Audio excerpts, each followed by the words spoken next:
Hello friends, welcome back. This is Sanjeev Tiwari and you are watching our educational channel Uthan the Rising.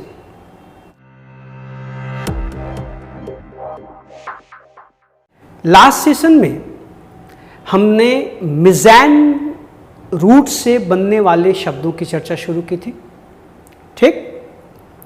और आपने ये सीखा था कि मिज़ैन का मतलब घृणा करना होता है, टू हेट, और उससे आपने 3 शब्द सीखे थे, मिसोगैमिस्ट, मिसोजिनिस्ट और मिज़ैंथ्रोप, जिसमें से मिसोगैमिस्ट की व्याख्या हम लोगों ने ठीक तरीके से कर लिया था, उससे बनने वाले शब्द, उनके पार्ट्स ऑफ स्पीच और उनके प्रयोग।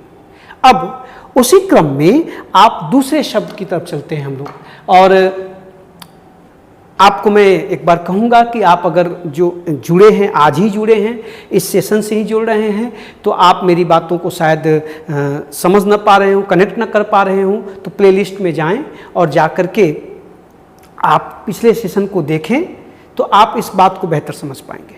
ओके, तो अगला शब्द जो चर्चा का विषय है आज के लिए वो है मिसोजिनिस्ट, MISOGYNIST, मिसोजिनिस्ट।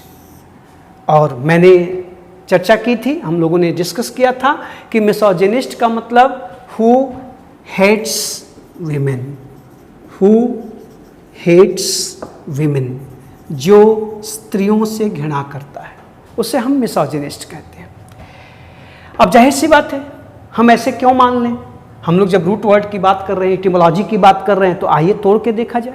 तो इस शब्द के रूट में भी ग्रीक भाषा के शब्द छिपे हुए हैं, और जो पहला शब्द छिपा है, शायद आप उससे अब अच्छे से परिचित हो गए हैं, वो शब्द है MISEIN, मिज़ैन, मतलब टू हेट, घृणा करना, हैट्रेट, ठीक है।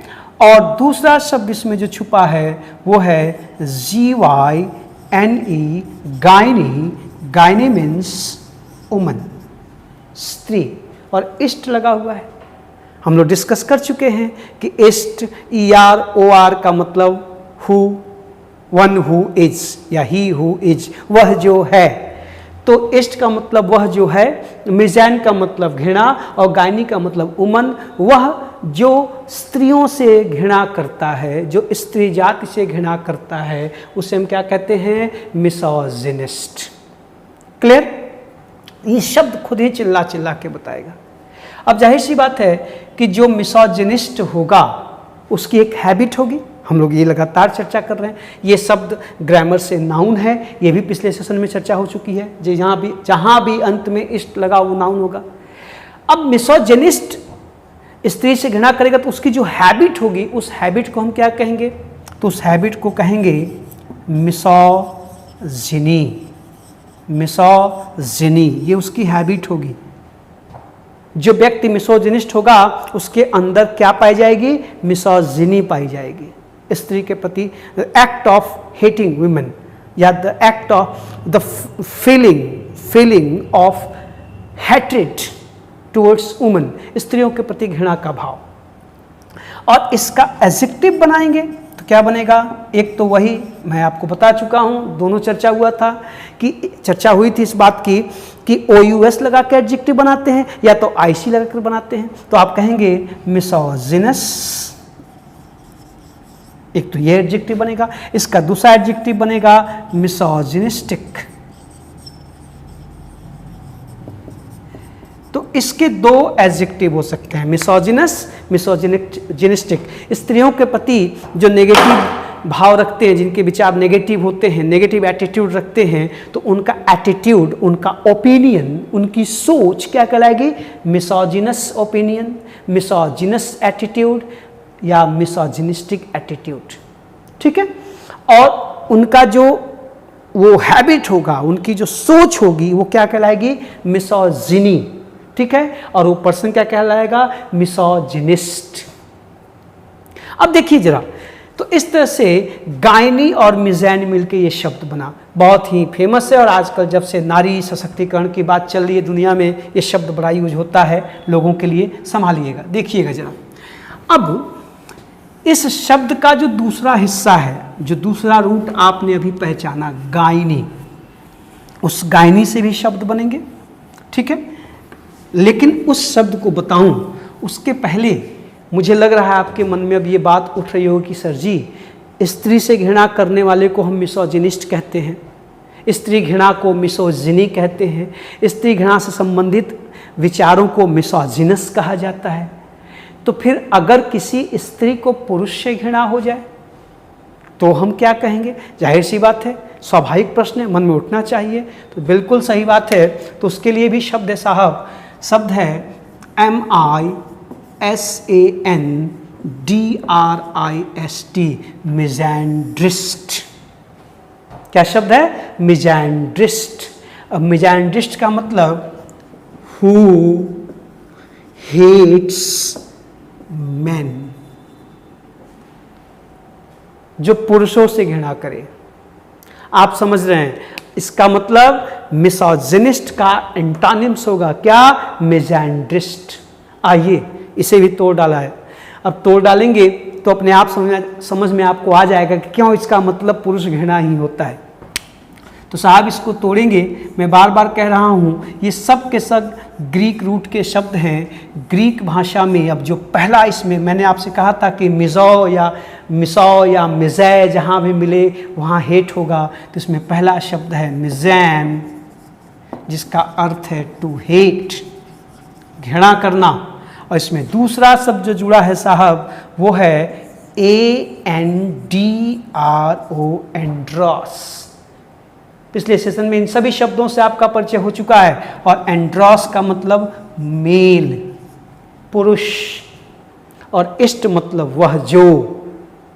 क्लियर है ना? अब आप चीज़ों को याद करते चलिए, बार बार ये चीज़ें आएंगी, इतनी बार ये रूट वर्ड आपके दिमाग में डाला जाएगा कि आप इसको भूल नहीं पाएंगे। और कितनी आसानी से आप खुद ही शब्द बना सकते हैं, आप वर्ड को मेक कर सकते हैं, अपने को पावरफुल बना सकते हैं। देखिए, अब मिज़ैन मीन्स हेट, एंड्रोस मीन्स मेल, इष्ट यहाँ जो जुड़ा हुआ है मतलब वह जो।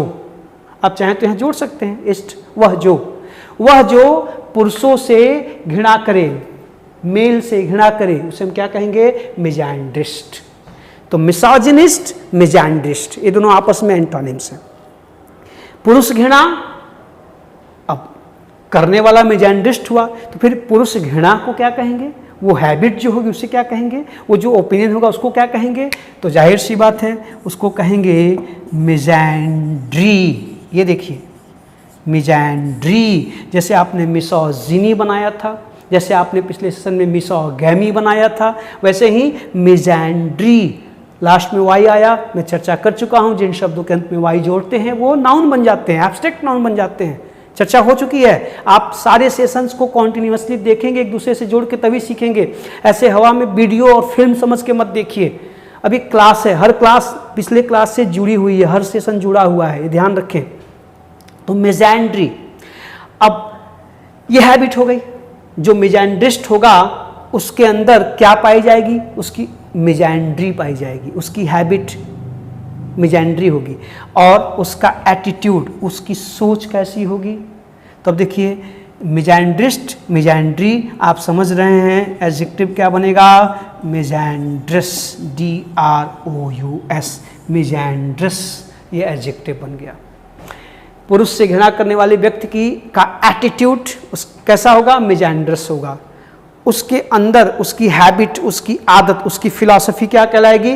मिज़ैंड्री कहलाएगी। ठीक है, उसका थॉट क्या कहलाएगा? मिज़ैंड्री कहलाएगी। और वह व्यक्ति क्या कहलाएगा? मिज़ैंड्रिस्ट कहलाएगा।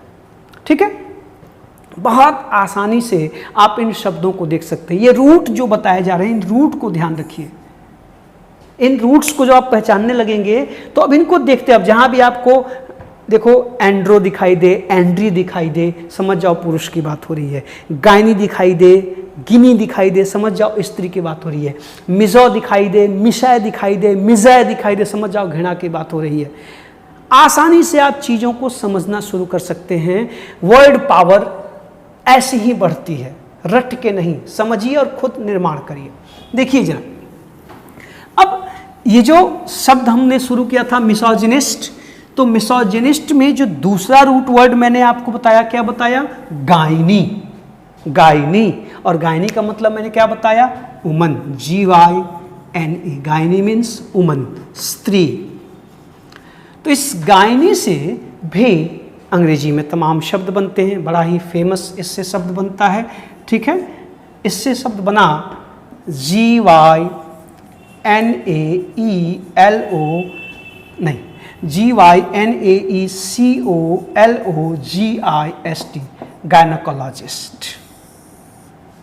क्या शब्द बना? गायनोकोलॉजिस्ट। अब देखिए जरा, अब ये क्या है? तो इस गायनोकोलॉजिस्ट डॉक्टर है। अब क्या है? Who treats the women's element. Women's element, element means पीड़ा, कष्ट, दुख, बीमारी, डिसीज। स्त्रियों से संबंधित जो समस्याएं होती हैं, जो प्रसूति रोग विशेषज्ञ होते हैं, उन्हें गायनोकोलॉजिस्ट कहते हैं, ठीक है। स्त्रियों की अपनी जो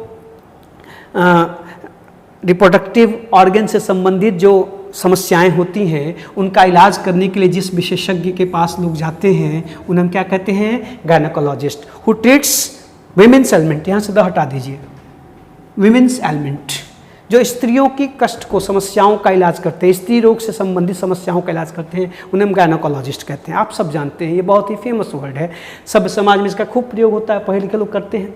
अब इसको तोड़िए जरा, तो ये भी कह रहा है कि मैं भी ग्रीक भाषा से निकला। अब ग्रीक भाषा में एक शब्द आपसे परिचित हो चुका है, गायनी। गायनी मीन्स वुमन, ठीक है।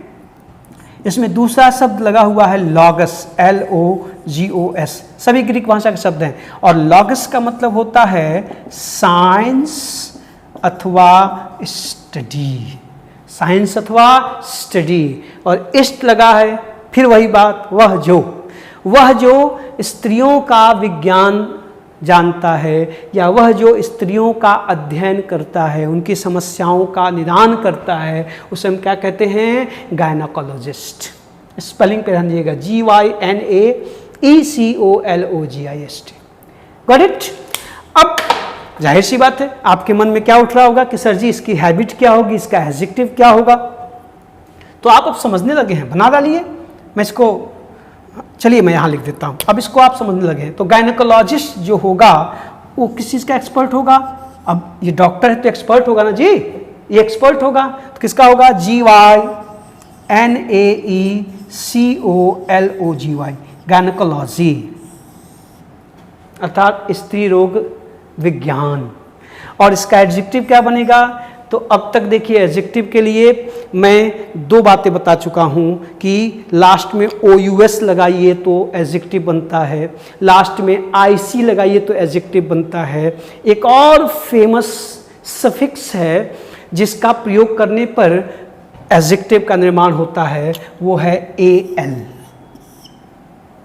आप जब किसी नाउन के अंत में AL लगाते हैं तो एडजेक्टिव बन जाता है। माइंड से मेंटल, केमिस्ट से केमिकल, ठीक है, सोसाइटी से सोशल, टेक्निक से टेक्निकल, लास्ट में AL लगेगा तो क्या बनेगा? एडजेक्टिव बनेगा। तो इस शब्द का एडजेक्टिव भी AL लगा के बनाएंगे, AL जोड़ेंगे लास्ट में सफिक्स के रूप में। देखिए आप क्या कहेंगे? GYNAECOLOGICAL, gynaecological, gynaecological. अब देखिए प्रयोग भी सीखिए।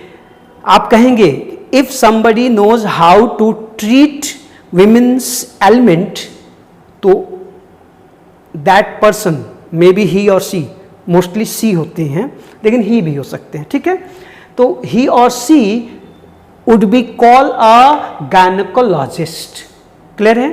and his studies, his expertise will be called gynecology. A gynecologist is an expert of gynecology and he treats, he knows the solutions of gynecological problems. If somebody is suffering from a gynecological problem, he or she would go to a gynecologist and he will treat them, him or her with the help of gynecology. Is that clear? इस तरह से roots को समझना बहुत जरूरी है। आप जब रूट वर्ड्स को समझने लगते हैं तो शब्द आसान होने लगते हैं। तो इस सेशन में मैंने आपको दूसरा वर्ड, मैंने आपको 3 वर्ड रखे थे। एक की चर्चा पिछले सेशन में हुई थी। इस सेशन में आपने मिसोजिनिस्ट के बारे में जाना। आप देख रहे हैं कि एक मिसोजिनिस्ट को तोड़ा गया तो आपके सामने ढेर सारे शब्द आए। वो जो रूट वर्ड आपको बताए जा रहे हैं उन्हें भी आप काउंट करिएगा और समझिएगा। कभी कभी रूट वर्ड भी पूछ दिए जाते हैं। भाई हिंदी के परिचय में संस्कृत पूछी जाती है ना, क्योंकि संस्कृत ही हिंदी का मूल है। वैसे इंग्लिश का मूल ग्रीक और लैटिन है, कभी कभी फ्रेंच, जर्मन, स्पेनिश भी है।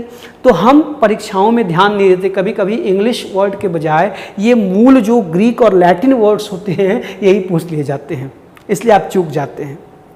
तो धीरे धीरे, जल्दबाजी में नहीं, तीसरे वर्ड की चर्चा हम लोग नेक्स्ट सेशन में करेंगे। मैं चाहता हूं कि जो भी 10, 12, 15 वर्ड्स आपको बताया जा रहे हैं सब आप बिल्कुल दुरुस्त कर लें, तभी आगे बढ़ें, जल्दबाजी में नहीं। ओके, तो मिलते हैं नेक्स्ट सेशन में नेक्स्ट वर्ड के साथ।